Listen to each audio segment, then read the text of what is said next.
Hello बच्चों, पिछला जो हमारा लेक्चर था वो था कूलम्स लॉ और उसका वेक्टर फॉर्म। लास्ट टाइम आपको कूलम्स लॉ का वेक्टर फॉर्म बता रहे थे और उसमें हमने दो इक्वेशन बनाई थी, इक्वेशन 1 एंड इक्वेशन 2।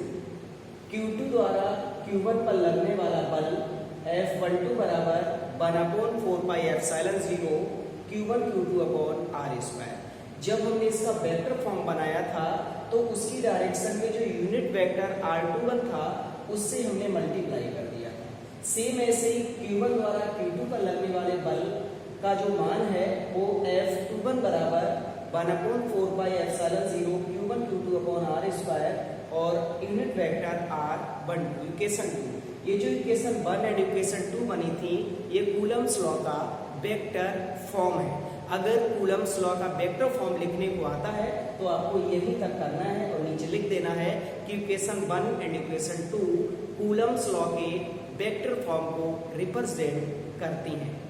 अब इसी में के लिए हम आगे बढ़ाते हैं।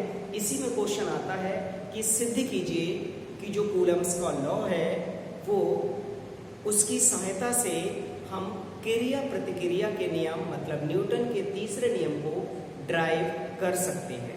अर्थात कूलम्ब के नियम से क्रिया प्रतिक्रिया के नियम को ड्राइव किया जा सकता है। तो इसके लिए देखिए हम सॉल्व करते हैं। यहाँ चित्र से क्लियर हो रहा है। देखिए यूनिट वेक्टर r12 और यूनिट वेक्टर r21 ये दोनों यूनिट वेक्टर बराबर होंगे।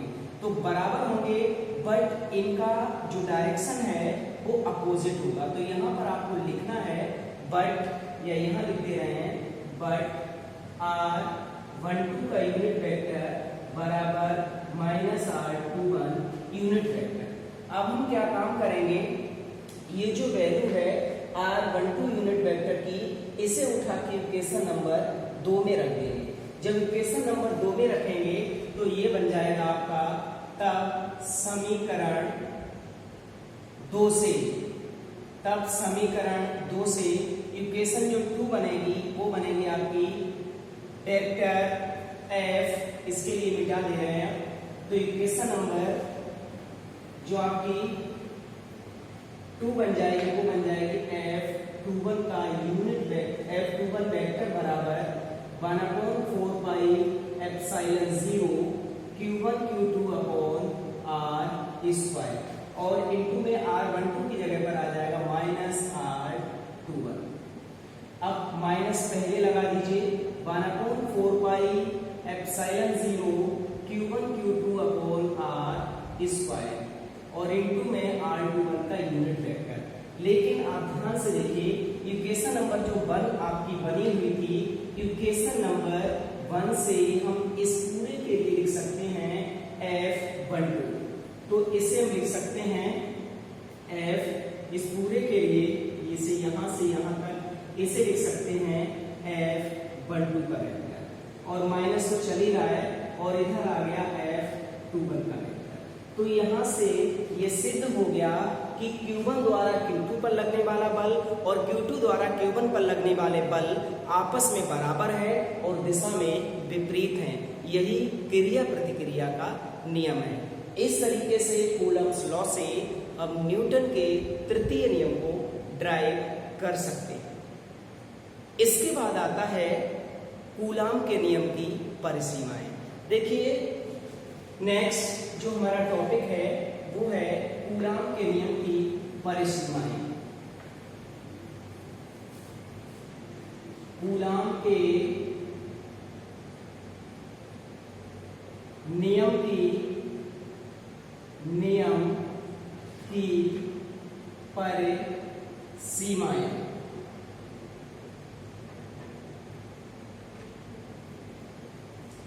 Limitations of Coulomb's law. Coulomb's law की लिमिटेशंस क्या क्या है, परिसीमाएं क्या हैं। देखिए जो कूलम्स लॉ होता है वो हर परिस्थिति में लागू नहीं होता है, उसकी भी कुछ लिमिटेशंस हैं। जैसे सबसे पहले आपने जो स्टेटमेंट में दिया था कि दो स्थिर बिंदु आवेश, वहां पर स्थिर बिंदु आवेश शब्द आया था। इसका मतलब ये है कि कूलाम का नियम तभी लागू होता है जब दोनों आवेश बिंदु आवेश हो। बिंदु आवेश का मतलब बहुत छोटे आवेश, ऐसे आवेश जिन आवेश का साइज उन दोनों की दूरी की तुलना में बहुत छोटा हो। जब कोई आवेश बहुत छोटे होते हैं, उनके साइज उन दोनों आवेशों के बीच की दूरी की तुलना में बहुत छोटे होते हैं, तो वो पॉइंट चार्ज होते हैं। तो सबसे पहली परिसीमा तो ये है कि दोनों आवेश बिंदु आवेश होने चाहिए। दूसरी बात, दोनों आवेश स्थिर होने चाहिए। जो आवेश हमने लिए हैं Q1 और Q2, ये दोनों स्थिर होने चाहिए, गतिमान नहीं होने चाहिए। तीसरी बात यह है कि जो आवेशों के बीच की दूरी है, सेपरेशन है इनके बीच का, वो हमेशा नाभिक का जो अपना आकार होता है, जो साइज होता है नियर अबाउट 10⁻⁻15 मीटर, उससे बड़ा होना चाहिए। तो जो कूलम्ब्स लॉ है वो तभी लागू होता है जब ये तीन उसके अंदर कंडीशंस अप्लाई होनी चाहिए। ठीक है, तो अब चलिए ये कूलम्ब्स लॉ का टॉपिक हमारा यहीं पर कंप्लीट होता है।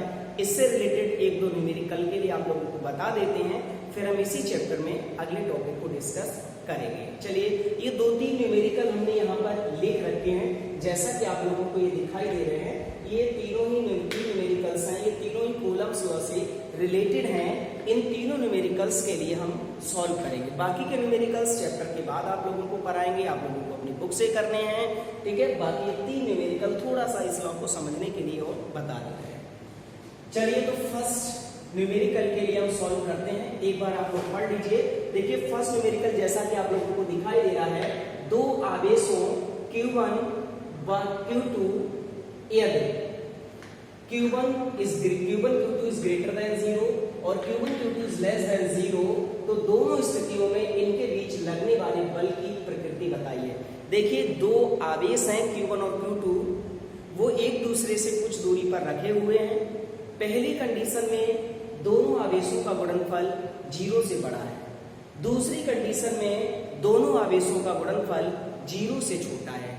हमें दोनों स्थितियों में अलग अलग इनके बीच लगने वाले बल की प्रकृति बतानी है। मतलब ये बताना है कि दोनों स्थितियों में कौन सी स्थिति में बल आकर्षण होगा या प्रतिकर्षण होगा, क्या होगा, ये हमें बताना है। चलिए डिस्कस करते हैं फर्स्ट कंडीशन। फर्स्ट कंडीशन ये कहती है कि Q1 into Q2 is greater than 0। देखिए, कोई भी नंबर जो 0 से बड़ा होता है वो हमेशा धनात्मक होता है।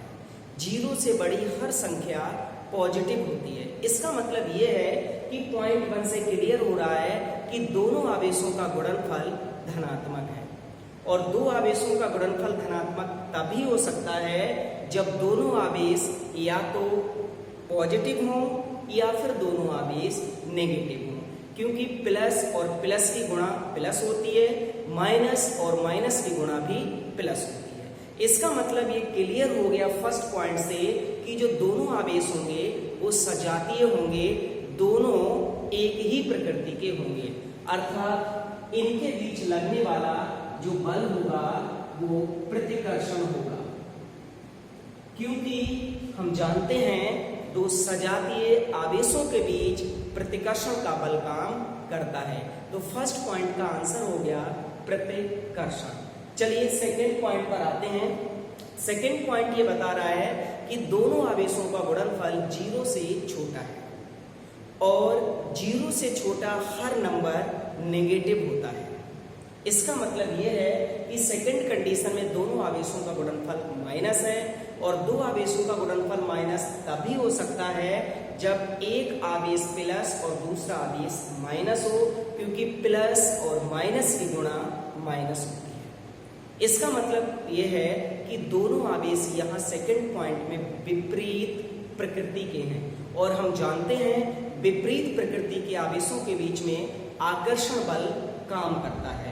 इसका मतलब सेकंड कंडीशन में जो दोनों आवेशों के बीच कार्य करने वाला बल होगा वो आकर्षण होगा, अट्रैक्शन होगा। तो ये हमारा फर्स्ट क्वेश्चन हो गया। ठीक है, अब हम सेकंड क्वेश्चन की ओर बढ़ते हैं। सेकंड क्वेश्चन है हमारा, स्मॉल आर दूरी पर दो इलेक्ट्रॉनों के बीच लगने वाला बल F है। यदि आधी दूरी पर दो प्रोटॉनों को रख दिया जाए तब बल कितना हो जाएगा। इस देखिए स्मॉल r दूरी पर दो इलेक्ट्रॉन रखे हुए हैं और उनके बीच जो बल लग रहा है वो कैपिटल F लग रहा है।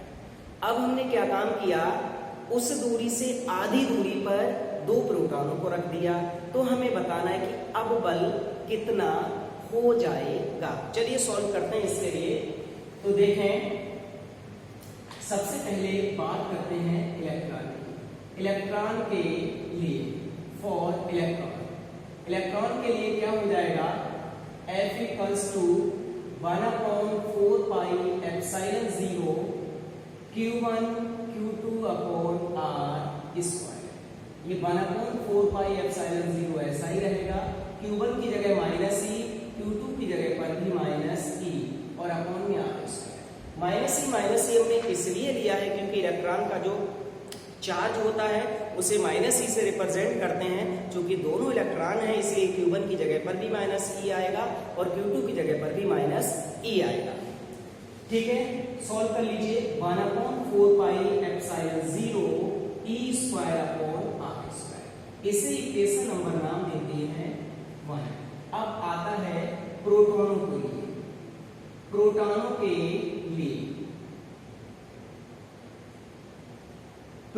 के लिए देखिए क्या है, बल हमने F डैश मान लिया। 1/4 पाई एप्सिलॉन 0 बिल्कुल आपका ऐसा ही रहेगा और Q1 की जगह पर इस बार प्लस ई आएगा क्योंकि प्रोटॉन के चार्ज को प्लस ई से डिनोट करते हैं। और Q2 की जगह पर भी प्लस ई आएगा क्योंकि दूसरा भी प्रोटॉन है, लेकिन इस बार दूरी को पहले से आधा कर दिया है। दैट इज R की जगह पर अब R/2 आएगा। जब R/2 का स्क्वायर करेंगे तो R स्क्वायर अपॉन 4 हो जाएगा और जो 4 है वो ऊपर पहुंच जाएगा, तो ये हो जाएगा 1/4 pi epsilon 0 E square upon R square into में 4। और ये आपको पता है इक्वेशन नंबर 1 से किसके बराबर है, F के। इनटू में 4 तो चल ही रहा है तो F इनटू कितना आ जाएगा 4। तो यहां से देख लीजिए F डैश बराबर कितना आ गया 4। तो ये क्लियर हो गया कि अगर हम उससे आधी दूरी पर दो प्रोटॉनों को रख दें तो जो बल होता है वो पहले मतलब इलेक्ट्रॉनों वाले बल का 4 गुना हो जाता है। क्लियर? ठीक है, चलिए अब नेक्स्ट क्वेश्चन में हम आगे बढ़ते हैं। क्वेश्चन नंबर देखिए 3, ये भी कूलम्ब्स लॉ से रिलेटेड है। क्वेश्चन नंबर 3 को एक बार पढ़ देते हैं। क्वेश्चन नंबर 3 है, यदि प्रत्येक आवेश का परिमाण 2 गुना और उनके बीच की दूरी 1/3 कर दी जाए तब बल कितना हो जाएगा। देखिए, दो आवेश हैं, उनके बीच की कोई दूरी रही होगी, हमें नहीं पता उनके बीच की दूरी क्या है। तो सबसे पहले हम बात करते हैं फर्स्ट कंडीशन की, प्रथम दशा। फर्स्ट कंडीशन में देखिए F बराबर मान लीजिए ये 1/4 pi epsilon 0 Q1 Q2 upon R square. हमने मान लिया कि पहला जो आवेश है हमारा वो Q1 है और जो दूसरा आवेश है वो Q2 है और दोनों आवेशों के बीच की जो दूरी है वो हमने मान ली R। अब इसने क्या कहा है कि आवेशों का परिमाण 2 गुना, मतलब जो Q1 है वो 2Q1 हो जाएगा और जो Q2 है वो 2Q2 हो जाएगा और उनके बीच की जो दूरी है R वो 1/3 मतलब R/3 हो जाएगी। तो चलिए सेकेंड द्वितीय दशा सेकेंड कंडीशन की ओर बढ़ते हैं। F डैश मान लीजिए फोर्स 1/4 पाई एप्सिलॉन 0 Q1 की जगह 2Q1 Q2 की जगह पर भी 2Q2 और अपॉन में R की जगह R/3 का होल स्क्वायर। चलिए इसे आगे बढ़ाते हैं। 1/4 pi epsilon 0 Q1 Q2 upon R square into में देखिए 2 और 2 की गुणा ऊपर 4 हो गई और नीचे जो 3 का वर्ग आएगा 9, वो भी ऊपर चला जाएगा। और ये आपको पता है ये जो वैल्यू है वो कितनी है, f। इसकी जगह f और गुणा में 36, तो f डैश बराबर हो गया 36f। यानी बल जो है वो पहले वाले बल का 36 गुना हो जाएगा। ठीक है, तो ये आप लोगों को क्लियर हो गया। ठीक, तो यहाँ पर हमारा जो कूलम्स लॉ है उसका काम पूरी तरीके से खत्म होता है। अब हम इसी चैप्टर में आगे बढ़ते हैं। चलिए अगला टॉपिक स्टार्ट करते हैं।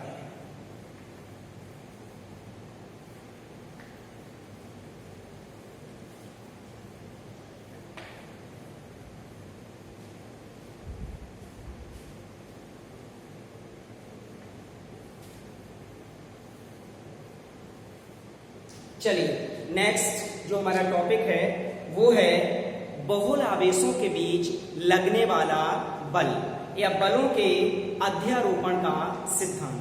बहुल आवेशों के बीच लगने वाला बल या बलों के अध्यारोपण का सिद्धांत। इससे पहले हम आपको एक चीज और बता दें, आवेश से रिलेटेड है, उसका यूज न्यूमेरिकल में होगा। उसके बाद इस टॉपिक को शुरू करते हैं। देखिए दो आवेश हैं, दोनों आवेश एक दूसरे से कुछ दूरी पर इस तरीके से रखे हुए हैं। अगर हम इन दोनों आवेशों के लिए कुछ देर के लिए आपस में टच करा दें, तो टच कराने के बाद इन पर जो आवेश के मान हैं वो कितने हो जाएंगे। हमने दो पिंड ले लिए, तो हेडिंग है हमारा दो गोलों को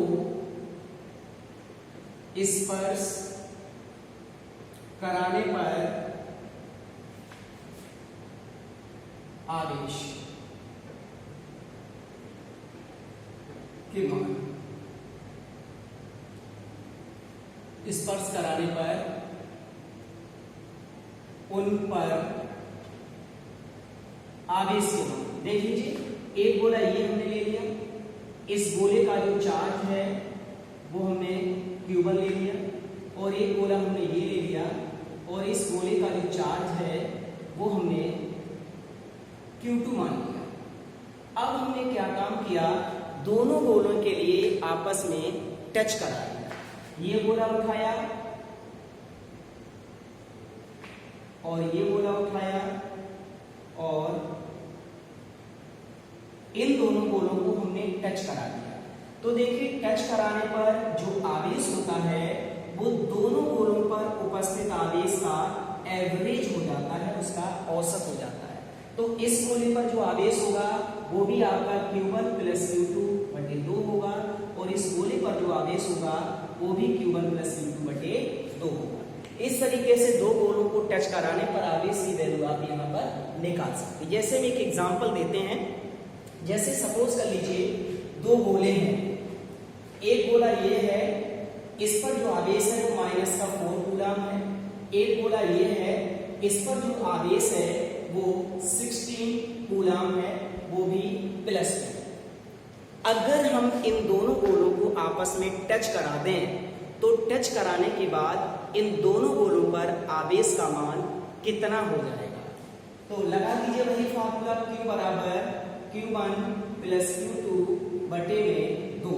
Q1 की वैल्यू -4c, Q2 की वैल्यू 16c अपॉन में 2। तो ये आपका बचेगा इधर 12c अपॉन 2।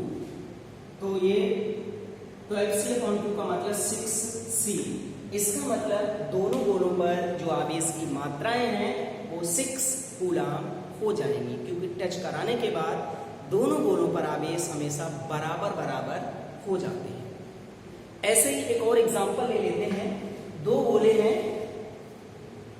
एक गोले पर जो चार्ज है वो 0 है, ये गोला है, इस पर चार्ज 0 है, और दूसरा एक गोला है ये, इस पर जो चार्ज हमने ले लिया वो है 10 कूलम। अब इन दोनों पर आवेश अगर टच करा दें तब कितना होगा, तो टच कराने पर जो चार्ज होगा वो 0 plus 10 upon 2, that is 10c upon 2, that is 5c। अर्थात दोनों गोलों पर जो बराबर बराबर आवेश है वो 5-5 कूलम हो जाएगा। ठीक है, अब आगे बढ़ते हैं। जो टॉपिक टॉपिक अभी आप लोगों को बता रहे थे कि बहुल आवेशों के बीच लगने वाला बल। चलिए नेक्स्ट जो हमारा टॉपिक है वो बहुल आवेशों के बीच लगने वाला बल या बलों के अध्यारोपण का सिद्धांत। बहुल आवेशों के बीच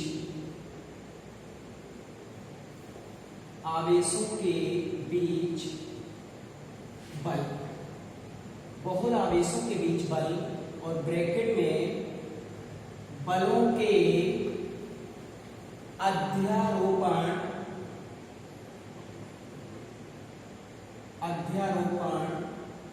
का सिद्धांत।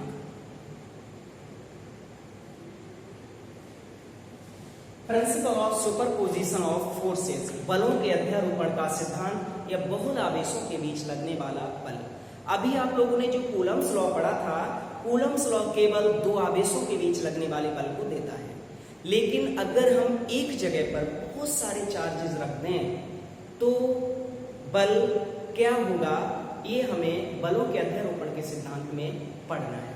तो देखिए, अगर बहुत सारे चार्जेस हम एक दूसरे पर रख दें, अगर एक दूसरे के पास रख दें, तो जो चार्जेस होते हैं वो सारे चार्जेस एक दूसरे पर एक फोर्स अप्लाई करते हैं और किसी भी चार्ज पर लगने वाला फोर्स किसी दूसरे चार्ज से अफेक्टेड नहीं होता है, प्रभावित नहीं होता है। चलिए हम स्टार्ट करते हैं। इसके लिए हमने एक कोई निकाय ले लिया, एक पूरा सिस्टम है, उसके अंदर बहुत सारे चार्जेस हैं। एक चार्ज Q1 है, एक चार्ज Q2 है, Q3 है, Q4 है, Q5 है, and so on dot dot और लास्ट में Q1। हमने मान लिया कि जो हमारा एक सिस्टम है उस सिस्टम में n चार्जेस हैं जिनके मान Q1, Q2, Q3, Q4, Q5 और अप टू Qn। तो एक हमने मान लिया जो Q1 आपका चार्ज है वो यहाँ पर पड़ा हुआ है, Q2 चार्ज आपका यहाँ पड़ा हुआ है, Q3 चार्ज आपका यहाँ पड़ा हुआ है, Q4 चार्ज आपका यहाँ पड़ा हुआ है, Q5 चार्ज आपका यहाँ पड़ा हुआ है और Qn चार्ज आपका यहाँ पड़ा हुआ है। ये हमने मान लिया, कहीं पर भी आप इसे मान सकते हैं। तो डेफिनेटली ये सारे चार्ज एक दूसरे पर फोर्स अप्लाई करेंगे। हमने सपोज कर लिया कि Q2 द्वारा Q1 पर लगने वाला बल F12 है, ऐसे ही Q3 द्वारा Q1 पर लगने वाला बल ये हमने मान लिया F13 है, ऐसे Q4 भी Q1 पर बल लगाएगा, ये बल हमने मान लिया F14 है, Q5 भी Q1 पर बल लगाएगा, ये बल मान लिया हमने F15 और डेफिनेटली जो Qn है वो भी बल लगाएगा Q1 पर और ये बल हमारा F1 है। तो बलों के अध्यारोपण का सिद्धांत ये कहता है कि किसी भी एक आवेश पर अन्य आवेशों के द्वारा लगने वाला जो नेट बल होता है उस बल का मान उन सभी आवेशों द्वारा लगने वाले जो अलग अलग बल होते हैं उनके वेक्टर योग के बराबर होता है। अगर हम सभी आवेशों के द्वारा Q1 पर लगने वाला नेट बल वेक्टर F1 मान लें, वेक्टर F1 मान लें, तब इस नियम के अनुसार जो F1 वेक्टर की वैल्यू होगी वो F12 vector plus F13 vector plus F14 vector and so on dot dot up to last में F1n वेक्टर। ये हो गया बलों के अध्यारोपण का सिद्धांत। एक बार आप लोग इसे और समझ लीजिए। बलों के अध्यारोपण का सिद्धांत ये कहता है कि आवेशों के किसी निकाय में किसी भी एक आवेश पर अन्य सभी आवेशों द्वारा लगने वाला जो नेट बल होता है वो इन सभी बलों के वेक्टर योग के बराबर होता है। अर्थात वेक्टर F1 बराबर vector F12 plus vector F13 vector F14 plus and so on dot dot और लास्ट में प्लस वेक्टर F1n। तो ये हो गया बलों के अध्यारोपण का सिद्धांत। चलिए अब आगे बढ़ते हैं। अगला जो हमारा टॉपिक है वो है इलेक्ट्रिक फील्ड। ये काफी यहाँ से इंपॉर्टेंट काम शुरू होता है, जिससे कि क्वेश्चन ज्यादातर चांसेस एग्जाम में आने के रहते हैं। तो इलेक्ट्रिक फील्ड वैद्युत क्षेत्र, इलेक्ट्रिक फील्ड। ठीक है, इलेक्ट्रिक फील्ड को पढ़ते हैं। देखिए कूलम्स लॉ में आप लोगों ने ये देखा कि जब दो आवेश एक दूसरे के नजदीक होते हैं तो वो हमेशा एक दूसरे को आकर्षित या प्रतिकर्षित करते हैं। मतलब वहां से इतना तो क्लियर हो गया कि अगर कहीं पर कोई आवेश रखा हुआ है और वहां उसके आसपास हम किसी दूसरे आवेश को लेकर आएंगे, किसी अन्य चार्ज को लेकर आएंगे, तो डेफिनेटली उस चार्ज पर एक अट्रैक्शन या रिपल्सन का फोर्स काम करेगा। चलिए यहाँ पर हमने मान लिया कि एक चार्ज रखा हुआ है Q। एक चार्ज Q रखा हुआ है। ये चार्ज आपका प्लस या माइनस कुछ भी हो सकता है। ये Q चार्ज है और ये जरूरी नहीं कि अकेला चार्ज हो, यहाँ पर बहुत सारे चार्ज भी हो सकते हैं। मतलब एक अकेला चार्ज हो सकता है, मतलब एक आवेश हो सकता है, और आवेशों का एक पूरा निकाय समूह, बहुत सारे आवेश एक ग्रुप हो सकता है। अब हमने क्या काम किया और एक दूसरा आवेश लिया कोई, उस आवेश को हमने इसके पास लाना शुरू कर दिया। यहां तक हम ये देखते हैं कि जैसे जैसे हम इसे पास लाते हैं उस पर कोई भी फोर्स काम नहीं कर रहा है, लेकिन कुछ दूर जब हम लेकर गए तो हमें ऐसा आभास होने लगा कि इस आवेश पर, इस वाले आवेश पर आकर्षण या प्रतिकर्षण हो रहा है। मतलब ऐसा लग रहा है कि इस वाले आवेश को कोई पीछे के लिए धक्का मार रहा है या आगे के लिए खींच रहा है, ऐसा आभास हो जाता है। जहां से इस तरीके का आभास होना शुरू हो जाए, समझ लीजिए वहां से वैद्युत क्षेत्र शुरू हो गया।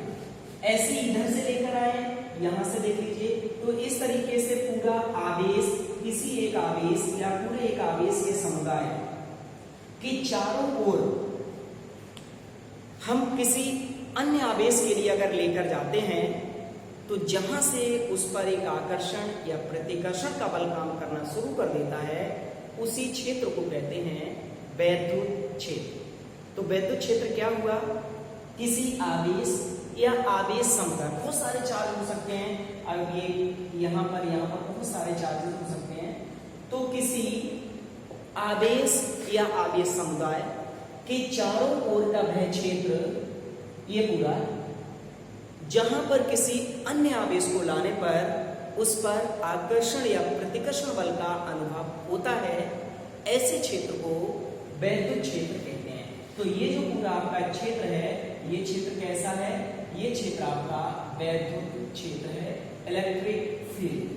तो यहां से क्लियर हो गया कि अगर हम इलेक्ट्रिक फील्ड में किसी भी चार्ज को रखेंगे तो डेफिनेटली उस चार्ज पर आकर्षण या प्रतिकर्षण का बल जरूर काम करेगा। यानी यहां किसी भी आवेश को रखने पर उस पर एक बल काम करेगा। तो ये इलेक्ट्रिक फील्ड हो गया। अब हम पढ़ते हैं वैद्युत क्षेत्र की तीव्रता। वैद्युत क्षेत्र की तीव्रता, इंटेंसिटी ऑफ इलेक्ट्रिक फील्ड।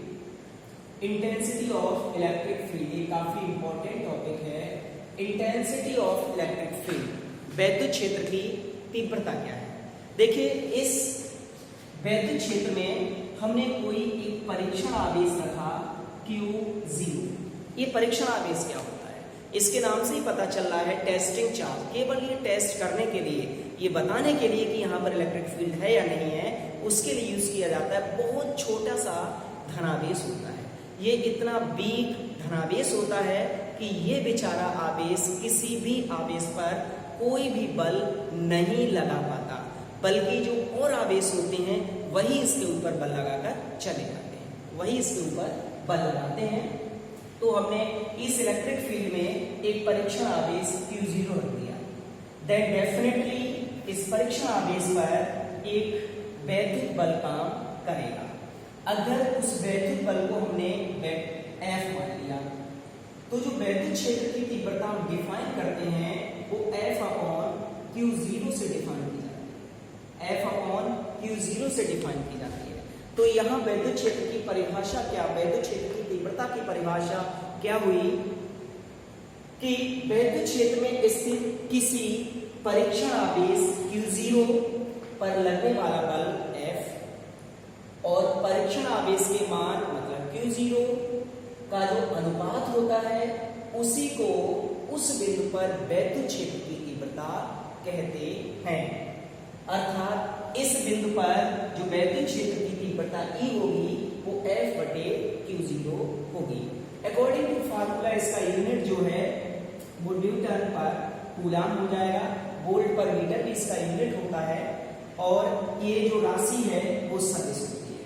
राशि कैसी होती है, सदिश होती है, एक सदिश राशि है। सदिश राशि होने की वजह से हम यहाँ भी वेक्टर लगा सकते हैं और यहाँ भी वेक्टर लगा सकते हैं, क्योंकि Q0 तो चार्ज है, चार्ज आप पढ़ चुके हैं, चार्ज आवेश है, तो इसके ऊपर तो वेक्टर लगाने का कोई मतलब ही नहीं होता है। ठीक है, तो वैद्युत क्षेत्र की तीव्रता की डेफिनेशन उसका फार्मूला हो गया, उसकी डायमेंशन हमें और निकालनी है, विमा, इसकी विमा निकालनी है। फार्मूले के अकॉर्डिंग इसकी विमा देखिए, न्यूटन बल की यूनिट है और बल की जो विमा होती है वो mL/T-2 होती है और नीचे कूलम, और कूलम की विमा AT होती है। जब इसके लिए हम ऊपर लेकर चलेंगे तो mL/T-3 हो जाएगा और A-1। ये हो गया आपका विमा। अब जो सबसे ज्यादा इंपॉर्टेंट चीज आती है वो है डायरेक्शन। ये सबसे ज्यादा इंपॉर्टेंट चीज, आगे आप जो भी पढ़ेंगे इस चैप्टर में डायरेक्शन का बहुत बड़ा रोल है। इस चैप्टर में अगर आपको डायरेक्शन क्लियर नहीं होगी तो आप न्यूमेरिकल नहीं कर पाएंगे, आपको बहुत कंफ्यूजन होगा। इसीलिए इस चैप्टर में जो सबसे ज्यादा रोल है वो इलेक्ट्रिक फील्ड की डायरेक्शन का है। चलिए दिशा को समझाते हैं कि जो वैद्युत क्षेत्र की तीव्रता है उसकी डायरेक्शन कैसे क्या डायरेक्शन उसकी होती है, इसके लिए हमें समझना है। डायरेक्शन ऑफ इलेक्ट्रिक फील्ड, वैद्युत क्षेत्र की दिशा, इसकी डायरेक्शन समझ लीजिए। देखिए जो डायरेक्शन ऑफ इलेक्ट्रिक फील्ड होती है वो, अगर मान लीजिए चार्ज प्लस है तो वैद्युत क्षेत्र की तीव्रता हमेशा अवे फ्रॉम द चार्ज होती है, आवेश से दूर होती है, एक बात। सेकेंड, अगर नेगेटिव चार्ज है तो उसकी वजह से जो वैद्युत क्षेत्र होता है वो हमेशा टुवर्ड्स द चार्ज होता है, आवेश की ओर होती है। तो ये बड़े इंपॉर्टेंट दो पॉइंट हैं कि प्लस आवेश की वजह से वैद्युत क्षेत्र की जो तीव्रता होती है वो हमेशा आवेश से दूर होती है, और ऋण आवेश की वजह से जो वैद्युत क्षेत्र की तीव्रता होती है वो हमेशा आवेश की ओर होती है। अब एक और इंपॉर्टेंट बात है, उसे हम थर्ड पॉइंट में यहां पर लिख देते हैं। अगर प्लस आवेश है तो प्लस आवेश की वजह से जो वैद्युत क्षेत्र की तीव्रता और बल होता है वो हमेशा दोनों एक ही डायरेक्शन में होते हैं। प्लस आवेश की वजह से वैद्युत क्षेत्र की तीव्रता और बल हमेशा एक ही डायरेक्शन में होते हैं, और माइनस आवेश की वजह से जो वैद्युत क्षेत्र की तीव्रता E और जो बल होते हैं वो दोनों विपरीत दिशा में होते हैं।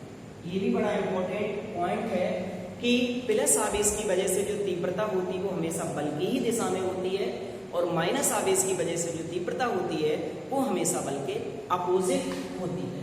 तो ये डायरेक्शन आपको बिल्कुल ध्यान रखनी है, क्योंकि डायरेक्शन का आपको बता दिया सबसे ज्यादा रोल है। अब हम एक छोटा सा डेरिवेशन कर लेते हैं इलेक्ट्रिक फील्ड की इंटेंसिटी का। चलिए नेक्स्ट जो हमारा टॉपिक है वो intensity of electric field due to a point charge. किसी बिंदु आवेश के कारण वैद्युत क्षेत्र की तीव्रता, बिंदु आवेश के कारण